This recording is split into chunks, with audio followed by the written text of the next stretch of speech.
Salve, maravilhosos! Vamos começar a nossa segunda aula de hoje, já respondendo perguntas que foram mandadas para mim lá no comentário do Google Classroom. Teve um aluno que mandou uma pergunta sobre uma questão, nós vamos começar falando disso, depois da classificação das angiospermas, porque são importantes esses termos que nós vamos trabalhar dentro da classificação. Existem dois grandes grupos muito importantes e que você vai sempre encontrar quando se fala de angiosperma, esses dois grandes grupos sendo comentados. Então a gente vai entender como que as angiospermas são classificadas e por que que esses dois grandes grupos que eu vou falar para vocês são os mais importantes, beleza? Então é isso que a gente vai fazer agora. Presta atenção aqui no prof e vamos seguir com a nossa aulona de plantinhas. Ah, só um detalhe antes, hein? Já recebi alguns comentários aqui da primeira aula de hoje, a galera falando assim: "Ah, professor, eu não tenho foto de plantinha, tal.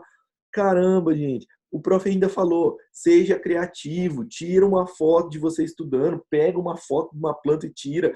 Ô, povo preguiçoso, principalmente os meninos. As meninas, ó, vocês são maravilhosos, vocês estão de parabéns. Eu sempre recebo fotinho de vocês para interagir comigo. Os meninos, só desculpa, sua rapada, nunca manda. Tem uns caras que são feras, tem uma galera que sempre manda, mas tem uns que eu vou falar para vocês, viu? Só dá o migué no prof. Então vamos lá, meu povo, vamos começar essa parte aqui para a gente finalizar essa segunda aula de hoje tranquilamente, tá? Aí o prof resolve gravar a aula, a galera começa a fazer bateção aqui em cima. É assim, meu povo. Tá pensando que gravar em casa é fácil?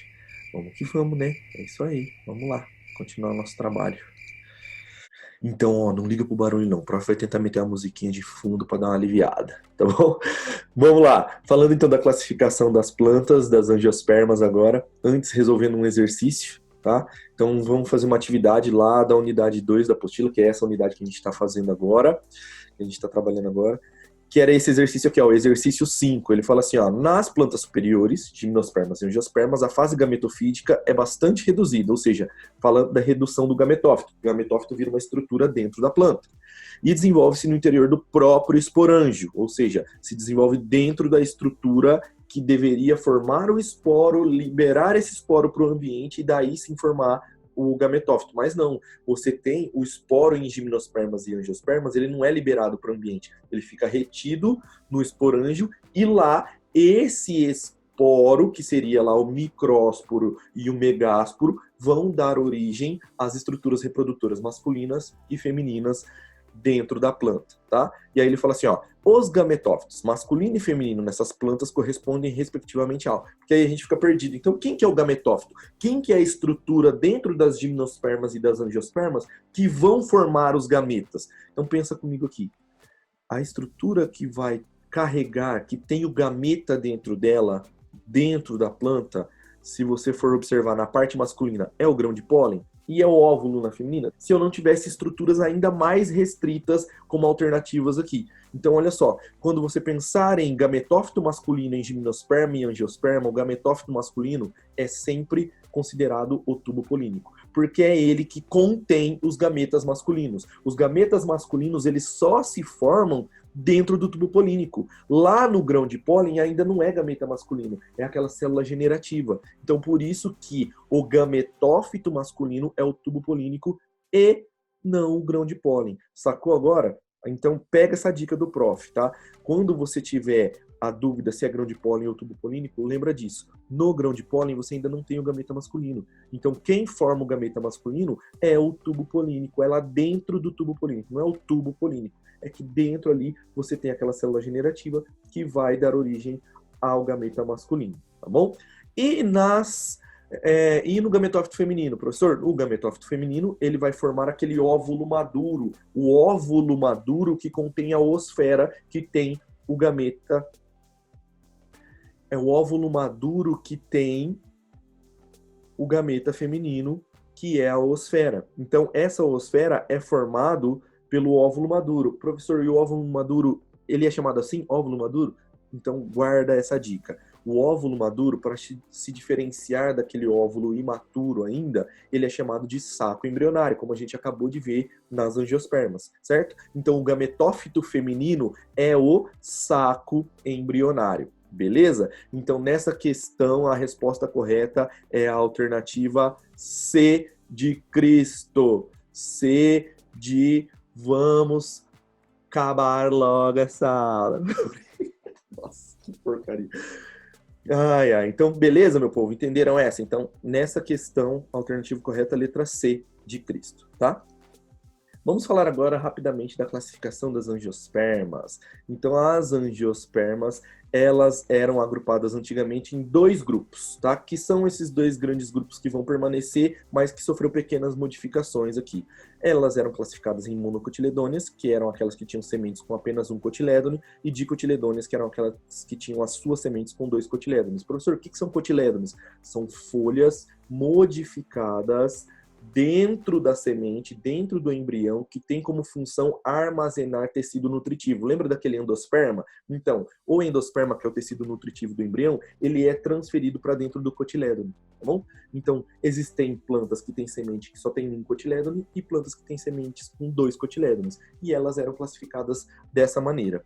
Só que aí os cientistas perceberam que as dicotiledôneas, elas não formavam um grupinho uniforme, que tinha muitas diferenças entre as dicotiledôneas, que acabavam tornando elas grupos diferentes. Então, as dicotiledôneas não eram mais consideradas um grande grupo. E aí elas foram reorganizadas em dois grupos, as magnolídeas, e aí as principais representantes dessas magnolídeas são as plantas como o abacateiro, a pimenta do reino, o louro e a canela. E as eudicotiledôneas, que o termo eu significa cotiledôneas verdadeiras, tá? Continuaram sendo classificadas de acordo com os cotilédones, ter sementes com dois cotilédones e outros critérios que nós vamos ver daqui a pouco na comparação entre elas e as monocotiledôneas. Então agora nós temos as magnolídeas, as monocotiledôneas e as eudicotiledôneas, que são as dicotiledôneas verdadeiras. Então, eu de verdadeira, dicotiledôneas, beleza? Então, são três grandes grupos, as monocotiledôneas, as eudicotiledôneas e as magnolídeas. Porém, existe ainda um grupo que eram consideradas dicotiledôneas também, que não são nem magnolídeas e nem eudicotiledôneas. E elas são chamadas de angiospermas basais. Quem são essas plantas? São os lírios d'água, olha que coisa mais linda. E as vitórias régia. Então, aqui atrás, beleza? Lírios d'água e vitórias régia são considerados, então, um grupo de plantas, um grupo de angiospermas que são chamadas de angiospermas basais. Então, não são nem mono, nem eudico e nem magnolídeo. São angiospermas basais porque as suas características não se encaixam dentro desses três principais grupos. Mas para nós, professor, o que importa de verdade? O que importa de verdade para nós são as monocotiledôneas e as eudicotiledôneas. E aqui está o tabelão de informações que a gente vai precisar relembrar quando for caracterizar uma angiosperma como mono ou como eudicotiledônea. Professor, como que eu faço isso? É aqui, ó. Você vai avaliar muitas estruturas morfologicamente, a estrutura da planta. Então, quando nós formos estudar os órgãos vegetais, raiz, caule, folha, flor, fruto e semente, aí a gente vai de novo retomar essa ideia. Mas é só para você entender aqui, então, as principais diferenças. Nas monocotiledôneas, você tem, então, lá aquela folha modificada, que é o cotilédone, só um nas mono, dois nas eudicotiledôneas, que são as características, essas características aqui dão nome aos dois grupos. Depois, nervura das folhas. Você tem nas monocotiledôneas nervuras paralelas. É só você lembrar, por exemplo, da nervura das folhas da cana-de-açúcar, do milho. Elas são todas paralelas, diferente das nervuras ramificadas das folhas das eudicotiledôneas, tá? Nos caules, você vai ter os vasos condutores, as veias e as artérias das plantas. Você vai ter esses vasos condutores dispersos no caule inteiro, no caso das monocotiledôneas. Nas eudicotiledôneas, você vai ter uma organização desses vasos condutores em um anel, ó, em um feixe vascular, que a gente chama. Então é mais organizadinho nas eudicotiledôneas. As raízes das monocotiledôneas são raízes que a gente chama de raízes fasciculadas ou raízes cabeleiras. Você não tem uma raiz central aqui, ó, que partem ramos dela, diferente do que acontece nas eudicotiledôneas, que tem a raiz pivotante, onde você tem uma raiz central e dela se partem os ramos, tá? O grão de pólen também é diferente nas mono e nas eudicotiledôneas, porque o grão de pólen nas monocotiledôneas tem somente uma abertura. Nas eudicotiledôneas, os grãos de pólen têm 3 aberturas.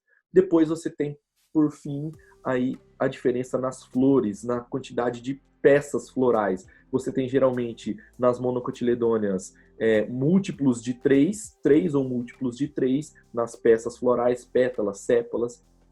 E no caso das eudicotiledôneas, você tem geralmente múltiplos de 4 ou 5 quando a gente conta aqui os verticilos estéreis, principalmente, que são as sépalas e as pétalas. Beleza? Eu sei que é bastante informação, é muita característica, mas o prof precisava passar para vocês, porque isso daqui, esse tabelão, sempre vai cair alguma coisa falando sobre essas comparações de características entre monocotiledôneas e eudicotiledôneas. Então pega esse tabelão aqui e fica ligado, porque isso é importante da gente saber. As questões de provas estão cheias desses termos e dessas comparações, tá bom? Não se esqueça de fazer os exercícios e matar essa unidade 2 da apostila. Vou colocar o gabarito da unidade 2 no final do dia para você fazer aí a sua comparação das respostas. Qualquer dúvida, só mandar aqui pro prof. E eu vou deixar de novo, hein? De novo, antes de marcar como concluído, vou deixar de novo o desafio aqui. Olha lá, ó, a carona do prof ali. Ó. Até eu tirei uma foto para mostrar para vocês o prof aqui estudando, preparando material. Então manda também uma foto para mim de você estudando, de você com as suas plantinhas, de você assistindo a aula aí. Tira um print da tela do seu computador, tira uma foto de você na frente do computador estudando. Mas manda alguma coisa pro prof. Eu tô com saudade de vocês. O prof quer ver vocês. Então o prof meteu a carona feia dele aí, toda manchada para vocês verem. Então põe a de vocês aí também, tá bom? Não esqueça de marcar como concluído, de anexar a foto e enviar para mim, tá bom? Boa semana para vocês. Quinta-feira nos vemos de novo. Se cuidem. Fiquem com Deus. Tamo juntos, seus maravilhosos. E não se esqueçam de se cuidar da tua família, manter a higiene, tentar se controlar, sair de casa só se for realmente necessário, tá bom? E não se esqueçam de entrar no meu canal no YouTube amanhã, que vai ter uma livezona legal com a professora Vânia de História. Nós vamos falar sobre as pandemias, sobre a relação das pandemias ao longo do tempo da história, o que nós aprendemos com elas, o que nós não aprendemos e por que a gente consegue relacionar pandemias que já aconteceram no mundo com aquilo que nós estamos vivendo hoje. Eu acho que vai ser importante para você entender isso daí, não só pensando em vestibular, nem não, pensando na sua vida, pensando na tua família, pensando em como que nós vamos reagir quanto a essa quarentena que nós estamos vivendo agora, para não cometer os mesmos erros que nós cometemos no passado e por não termos nos atentado no passado, estamos passando por isso agora de novo, tá bom? Então, amanhã, às 8h30 da noite, temos essa live para falar sobre esse assunto. Mais biologia, mais conhecimento, mais integração multidisciplinar, biologia com história. Vai ser legal pra caramba. Entra lá e curte junto com o prof esse rolê, tá bom? Qualquer dúvida, só mandar aqui para mim sobre esses assuntos de plantinhas. Muita gente mandou, ai, prof, é muito nome, é muito termo. Eu acho que o que assusta a galera quando vai estudar planta, não é porque planta é chato, mas é porque existe todo um vocabulário novo. Quanto antes você se acostumar com essas palavras, com esse vocabulário, antes você aprende, mais cedo você aprende a amar essas plantinhas que são maravilhosas, tá? Você vai perceber que não é difícil, não é difícil. Treina nos exercícios para você ver. Eu vou fazer depois uma lista de exercícios para vocês sobre as plantas, para vocês se acostumarem com os termos, e aí eu coloco essa listinha na quinta-feira. Então eu vou fazer uma listinha, um simuladinho, beleza? Só para vocês se integrarem com relação a esse assunto. Fechou? Ah, o último recado, e aí esquecendo já. Simulado Enem. O que vai cair, professor? Só as características gerais dos 4 grupos de plantas. Eu não vou cobrar nada sobre ciclo de vida, mas vai cair as principais características de briófitas, pteridófitas, gimnospermas e angiospermas. Estudem, porque vocês vão arrebentar nessas questões. Vocês vão ver que está na mão, que vocês sabem esse conteúdo, que vocês vão mandar super bem, tá certo? Então era esse o recado que eu tinha para dar. É isso aí, peguem os editais lá sobre os conteúdos que vão cair, quem vai fazer aí prova de recuperação paralela, segunda chamada, essas coisas, já tem o edital aí sobre o conteúdo dessas provas também, mas qualquer dúvida é só mandar para mim, tá bom? Beijo para vocês, até quinta, tamo junto, é nóis!